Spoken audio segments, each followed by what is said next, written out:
तुम्हालाही शिर्डी साईबाबाला जायचंय तर या गोष्टी नक्की लक्षात ठेवा, मी तुम्हाला पुढे सांगणार त्या। नमस्कार मित्रांनो, मी आहे मयुरी आणि आज मी निघाले शिर्डी साईबाबांच्या दर्शनासाठी।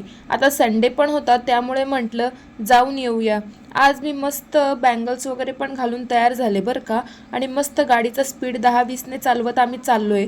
मध्ये ना पेट्रोल टाकून घेतलं आणि पेट्रोल टाकल्यावर आठवलं की गाडीचा ब्रेक जरा लूज झालाय, त्यामुळे तो पण टाईट केला आणि त्या गॅरेजवाल्याने दोन्ही ब्रेक टाईट केले आणि आमच्याकडून पैसे पण नाही घेतले। वाव, मैं तो बहुत खुश हूँ। फायनली आम्ही पोहोचलो आणि तिथे पोहोचल्यावर समजलं की तिथे काहीतरी अधिवेशन होतं, त्यामुळे आमचे लाडके भाऊ देवेंद्र फडणवीस जी तिथे आले होते आणि त्यांच्यामुळे इतकी प्रचंड गर्दी होती ना, आम्हाला दर्शन घ्यायला खूप टाइम लागणार होता आणि ऑलरेडी खूप लेट झाला होता। त्यामुळे मग आम्ही आधी जेवायचं डिसाईड केलं आणि आम्ही पास घेतले आणि प्रसादालयात गेलो आणि इथे पण खूप गर्दी होती। मग जेवण वगैरे केलं आणि तुम्हाला असं वाटेल की काय हे आधी पोटोबा आणि मग विठोबा, आता काय देवाच्याच मनात होतं त्यामुळे आम्ही तरी काय करणार नाही का।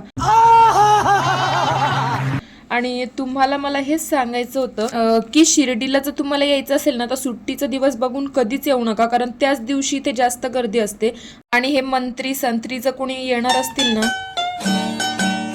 तर ते पण बघून येणार, तर त्यांच्यामुळे आणखी वेट करावं लागतं खूप सारं।